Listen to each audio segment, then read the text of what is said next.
How's it going, everybody? So it's been a little over a week that Gryphon's got released. By now everyone should have either played or played against him. There were some complaints, but I think most of those can be chalked down to inexperience in fighting the hero. For example, it'll take a while until people recognize when exactly during his combos he can link to the kick. But in the meantime, you can just learn the punishes here. And even if you don't plan to play or even get the hero, it never hurts to know when they mess up their punishes, so you can punish them for it. We're also going to talk about his kick and some peculiarities, as well as his gank towards the end. Because unlike what many people think, he doesn't really have great ganks himself. For his punishes, you need to remember one thing. He functions like Kensei, meaning that guard breaks and throws do count as part of your chain. I'll explain more when we get to it. But let's get going, and as usual we start with the simple stuff. On a guard break you can get a heavy. Gryphon is one of the few heroes where it doesn't matter what side you throw it from. They are all 800 MS and do 25 damage. This is the first case of what I just mentioned. The guard break counts as the first part of your chain, so the heavy of the GB is a chain heavy, which means you can combo into the kick or a finisher. On a heavy parry, you get a light attack or a zone. Both of those attacks will be armored after the parry. The light does 12 plus 3, as you should do the double light, and the zone does 15 as well. If you zone option select, the game will buffer a light every time. Another option is your tier 3 feat, the crossbow, meaning 30 damage and 20 healing. If you want to go into your kick mix-up, you can also go for the dodge light.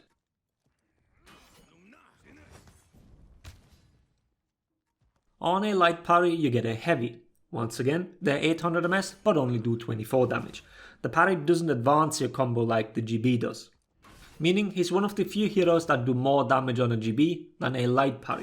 You can also go for the forward dodge heavy, which does 22 but lets you chain into kick and other finishes. On wall splats you can get a top heavy for 32 damage. This is just like Kensei.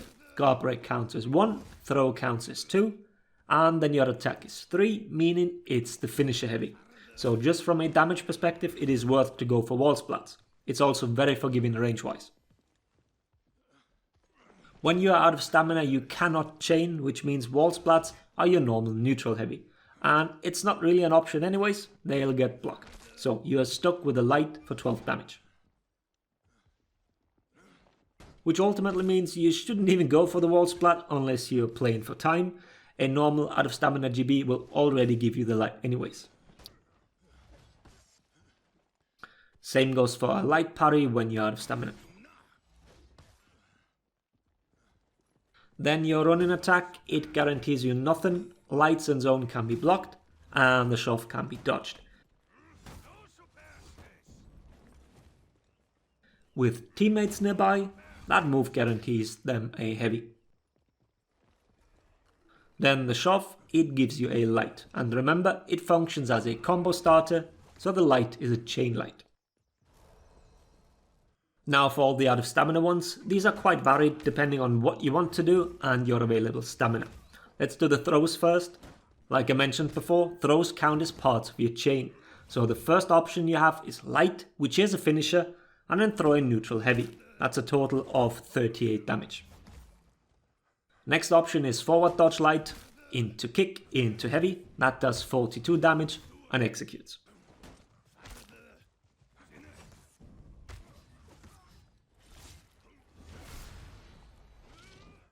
If you want to have more pressure after your punish, then you can go for finisher light and then forward dodge heavy. This lets you combo into kick or finisher heavy.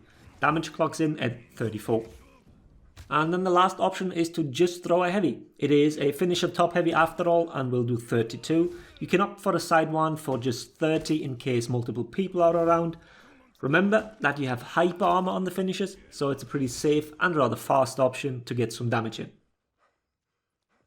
Then for the parries, unlike the throws, parries do not advance your combo, so these punishes are from neutral. Highest damaging but also most stamina intensive one is zone into light, into kick, into heavy. Damage clocks in at 56 and it also executes your target. If you don't have the stamina for that, you can go light into forward dodge light, into kick into heavy. That's just 2 damage less and is 54 combined.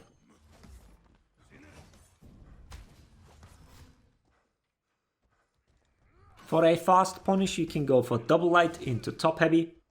That one's 47 damage.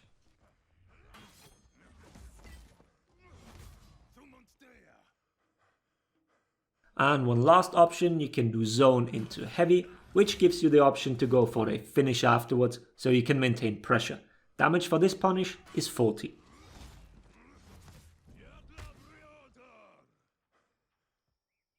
Now for revenge, they are pretty much similar to the out of stamina parry ones. The best one is zone into light, into kick and then heavy. That one is a total of 74 damage. You need to hard buffer the zone, otherwise it will cause an early wake up.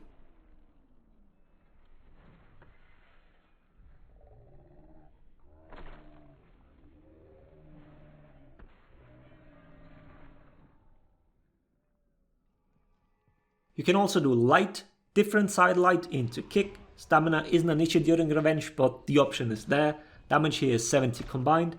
Once again, the first light needs to be buffered.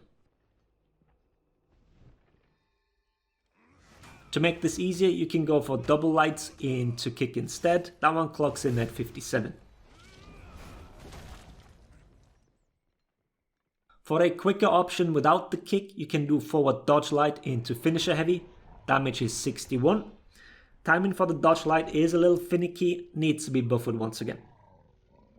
And then the last option, and also the most forgiving one, is light into heavy.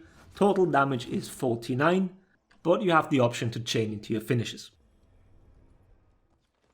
Then for the out of lock punishes, the most important ones are the moves that link into kick. The double lights and the forward and side dodge heavies guarantee the kick. We did these tests during the early access already, and the dodge heavies wouldn't guarantee it, so I'm not sure if this is on a per character basis here. The dodge heavies do not guarantee a follow-up light.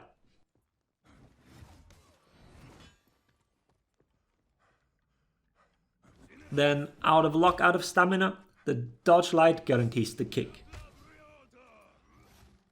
And the shove guarantees a heavy then. Your double lights guarantee a third light, but unless you're low stamina, you should go for the guaranteed kick instead. Alright, then next I want to talk a little bit more about the kick. First, something about hidden stance, Sifu and bulwark counter. These 3 moves have longer startup than a dodge, by 33 ms to be exact, which means that you cannot use those to escape the kick after being hit by a heavy. Heavies put you in medium hit stun, so yours will be too late. You can dodge it just fine though.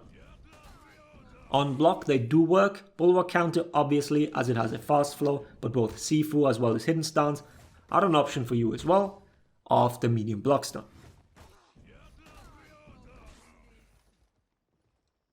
Then the other topic is about his kick as a ganking tool. People say it's hard to deal with during ganks and whatnot. Point is, it is not really all that great when you try to properly set it up.